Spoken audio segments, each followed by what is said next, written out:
नमस्कार,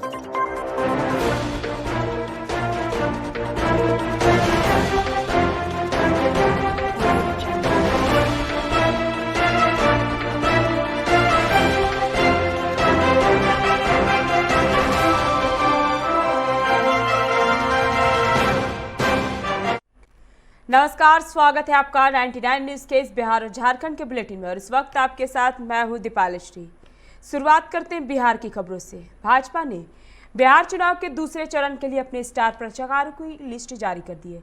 इस लिस्ट में सांसद राजीव प्रताप रूडी और राष्ट्रीय प्रवक्ता सैयद शाहनवाज हुसैन का नाम भी शामिल किया गया है। इससे पहले प्रथम चरण के स्टार प्रचारकों की सूची में इन दोनों नेताओं का नाम शामिल नहीं किया गया था। इस पर अपनी प्रतिक्रिया देते हुए रूडी ने कहा था, मुझे विधायक का स्तर का भी नहीं समझा गया। वहीं शाहनवाज हुसैन ने कहा था कि वे इस पर कोई जवाब नहीं दे सकते।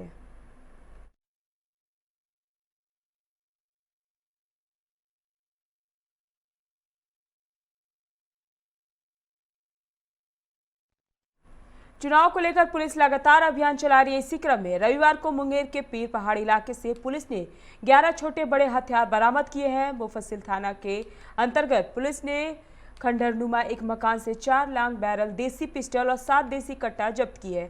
पहाड़ के ऊपर जर्जर मकान में हथियार गाड़े गए थे।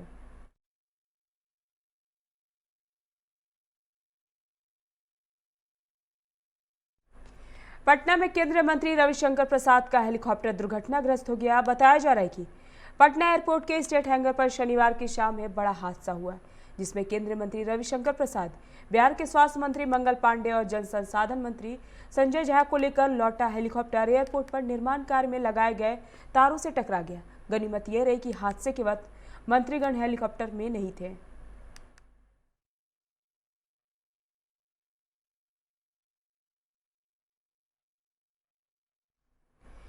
चिराग के एक ट्वीट ने बिहार की सियासत गर्माहट बढ़ा दी है। चिराग ने ट्वीट में कहा है, नीतीश कुमार के दबाव में आने की जरूरत नहीं है। मैं प्रधानमंत्री से प्रार्थना करता हूं कि वे मेरी वजह से किसी धर्म संकट में ना पड़े।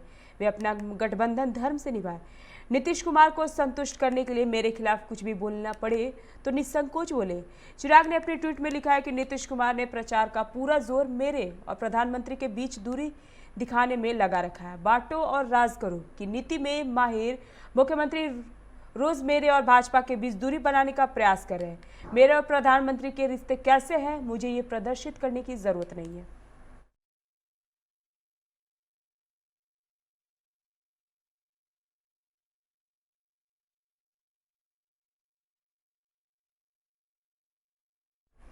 बिहार के पूर्व उप मुख्यमंत्री राजद नेता तेजस्वी यादव की सभा लखीसराय से शेरेगढ़ विधानसभा और जमुई विधानसभा में आयोजित हुई। इस सभा उन्होंने महागठबंधन प्रत्याशी के लिए लोगों से वोट मांगे। उन्होंने राज्य और केंद्र सरकार की काफी आलोचना की। खासकर उन्होंने मुख्यमंत्री नीतीश कुमार को जमकर कोसा। उन्होंने नीतीश कुमार पर सबको ठगने का आरोप लगाया है।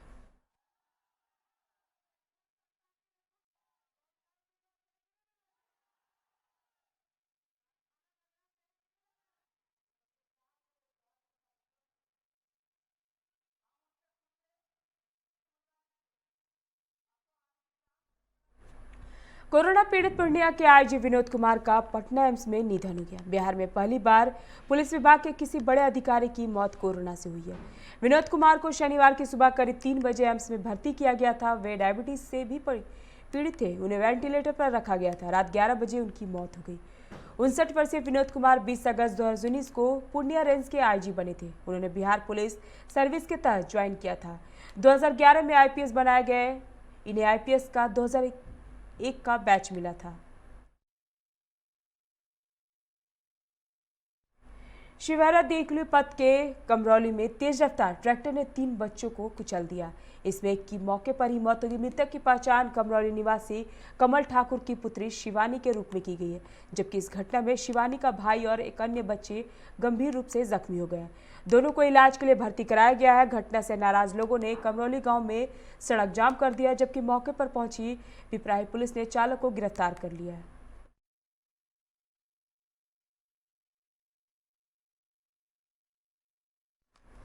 झारखंड में कोरोना की रफ्तार कम हो रही है। राज्य में 542 नए कोरोना पॉजिटिव मरीजों की पुष्टि हुई है। अब राज्य में कुल संक्रमित मरीजों की संख्या 95,967 हो गई है। वहीं अब तक 88,559 मरीज ठीक हो चुके हैं। रिकवरी रेट अब 92.28% हो गया है।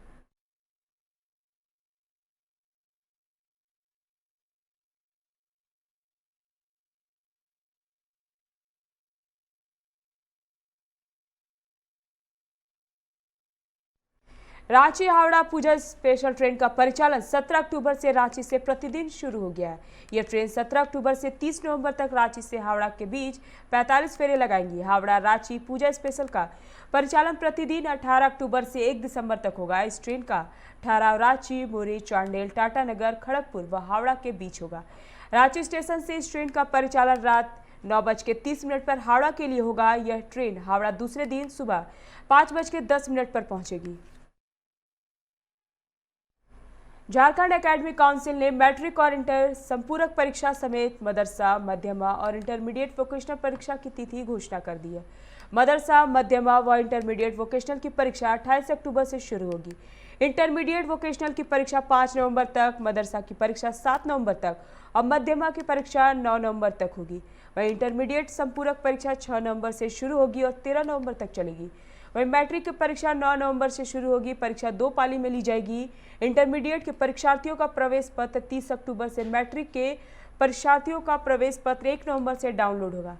स्कूल कॉलेजों के प्राचार्य प्रवेश पत्र डाउनलोड कर विद्यार्थियों को उपलब्ध कराएंगे।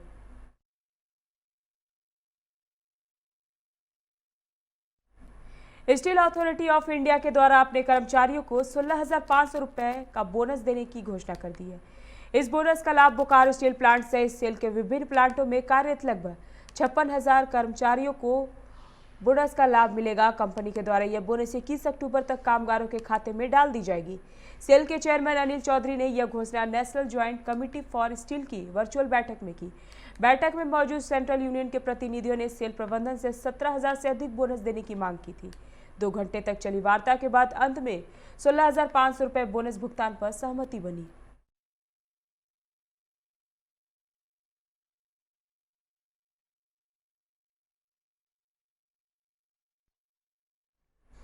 बागमारा के विधायक ढुल्लू महतो के करीबी राजेश गुप्ता के घर में सुबह करीब 7 बजे 2 बाइक सवार अपराधियों ने बम धमाका किया है। हालांकि बम विस्फोट से कोई हताहत नहीं हुआ है।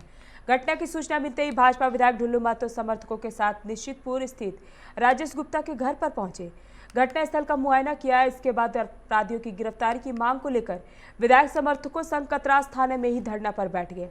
घटना की सूचना मिलते ही डीएसपी नितिन खंडेलवाल और थानेदार रासबिहारी लाल मौके पर पहुंचे। घटनास्थल से बम के अवशेष को जब्त किया है। पूरी घटना सीसीटीवी में कैद हो गई है। बता दें कि 13 सितंबर की रात भी राजेश गुप्ता के घर के मुख्य गेट के पास अपराधियों ने फायरिंग की थी।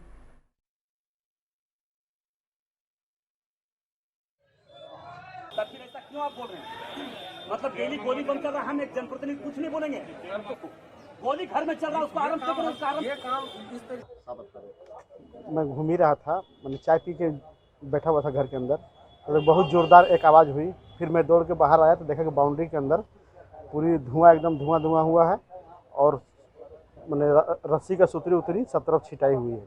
उसके बाद मैंने अपने सीसीटीवी फुटेज में देखा कि 2 लोग आए, एक हेलमेट पहने थे, गमछी पिंधे हुए थे, माथा उथा बंद था, वही लोग बम फेंके और फिर वहाँ से भाग गए।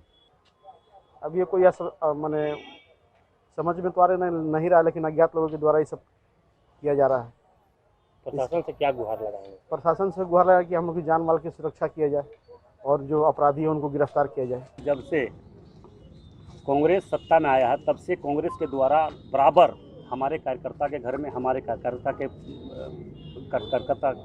प्रति प्रत्येक दिन कुछ न कुछ गोली चलाया जा रहा है, बम चलाया जा रहा है, मतलब हमला किया जा रहा है और प्रशासन मौन है। जो यहाँ के पूर्व विधायक जलेश्वर महतो जी है, ये जब से कांग्रेस में गए हैं तब से कांग्रेस में आने के बाद लगातार बाघमारा में एक नहीं सैकड़ों घटना गोली और बम का हो चुका है। उसके बाद भी प्रशासन वैसे गलत मानसिकता रखने वाले लोग को सपोर्ट कर रहा है, क्रिमिनल लोग को सपोर्ट कर रहा है और आज आए दिन गोली और बम चलाया जा रहा है।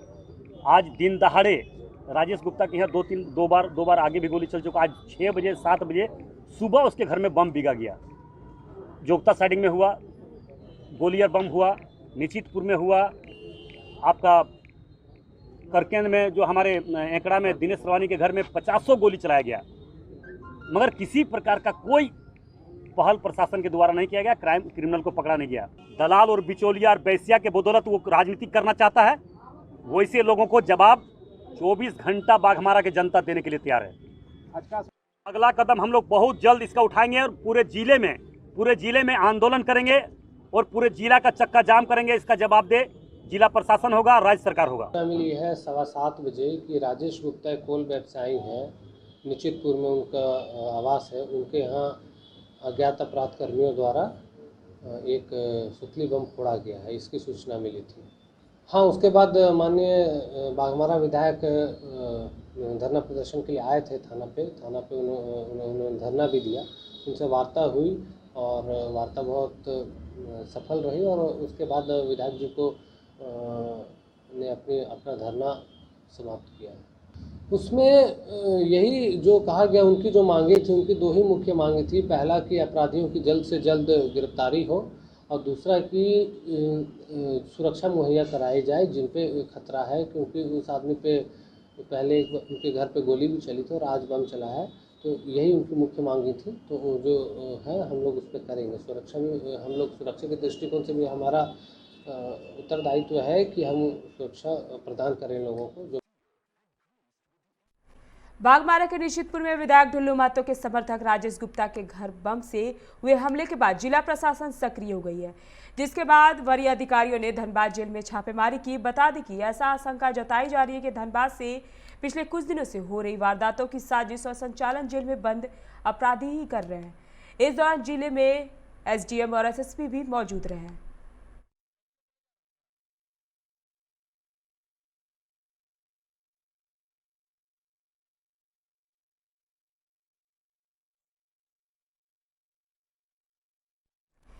प्रदेश में बढ़ते अपराध और गिरते कानून व्यवस्था पर लगाम लगाने की मांग को लेकर भाजपा ने धनबाद के रणधीर वर्मा चौक पर धरना दिया, जिसमें सांसद पीएन सिंह, जिलाध्यक्ष चंद्रशेखर सिंह, मानस प्रसून समेत कई लोग शामिल हुए। इस दौरान भाजपा नेताओं ने हेमंत सरकार की आलोचना करते हुए जमकर नारेबाजी की। सांसद पशुपतिनाथ सिंह ने कहा कि झामुमो कांग्रेस गठबंधन सरकार के 10 महीने के कार्यकाल में राज्य में विधि व्यवस्था की स्थिति काफी खराब हो चुकी है। हेमंत सरकार में अब तक पूरे प्रदेश में लगभग 1200 बलात्कार की घटनाएं घटी। वहीं कोयलांचल में वर्चस्व को लेकर प्रतिदिन कई घटनाएं घट रही है, हत्या हो रही है और सरकार पूरी तरह से खामोश और सोई हुई है, जिससे लोगों में डर का माहौल बना हुआ है।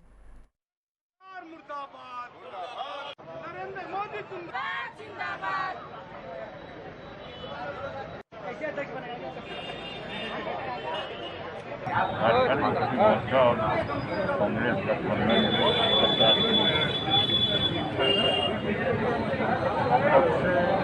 विधि व्यवस्था लगातार गिरावट आ रही है। लोग अपने को सुरक्षित धनबाद जिला में डीजीपी और स्तर के अधिकारी के घर में चोरी हुई, उनके सुरक्षा प्रभारियों को कब्जे में ले लेता है। दिन दहाड़े धनबाद में आभूषण के दुकानों में भागा रेलवे स्टेशन के कुछ ही दूरी पर रविवार को अज्ञात ट्रेन की चपेट में आने से 30 वर्षीय भालगोड़ा निवासी गौतम कुमार तांती की मौत हो गई। घटना के बाद जीआरपी ने शव को कब्जे में लेकर पोस्टमार्टम के लिए पीएमसीएच भिजवा दिया और मामले की जांच में जुट गई है। जीआरपी प्रभारी मनोज कुमार सिंह ने बताया कि सुबह सूचना मिली कि एक व्यक्ति अज्ञात ट्रेन की चपेट में आ गया, जिससे उसका सर कट गया। शव को कब्जे में कर पोस्टमार्टम के लिए भेज दिया गया। इधर मृतक की पत्नी ने बताया कि वह हमेशा नशे में धुत रहता था। संभवतः नशे की हालत में वह रेल की पटरी पर चला गया होगा और उसकी ट्रेन से कटकर मौत हो गई।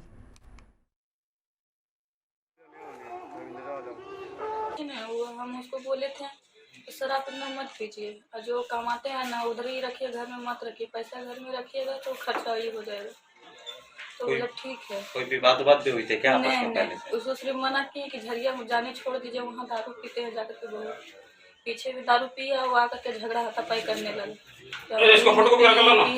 कमाते हम लोग करा लेंगे ना, छोड़िए ना। हाथापाई करके बोला हम पैसे जा लगाना है रहे हैं, ना। उधर ही जाके खाना ना खा लेंगे होटल में। क्या करते थे पति आपके? दरा बनाते थे। कब से घर से गायब थे रात में? जल्दी करा लो। रात में नहीं, दोपहर को गया था करीबन 2 बजे। सत्यापन के क्रम में ये पाया गया कि एक करीब 30 वर्ष उम्र का गौतम कुमार नाम का व्यक्ति, जिसका सर से धड़ अलग ट्रैक पे पाया गया।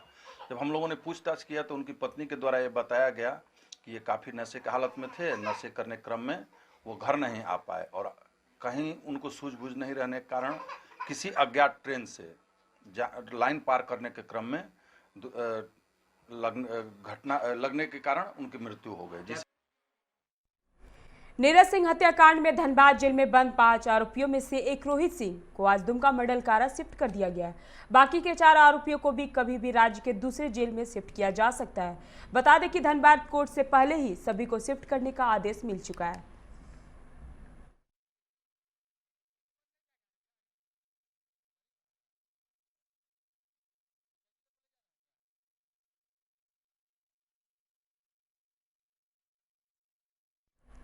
अभी के बिहार और झारखंड के बुलेटिन में फिलहाल इतना ही। तमाम खबरों के लिए आप बने रहे 99 न्यूज़ के साथ। नमस्कार।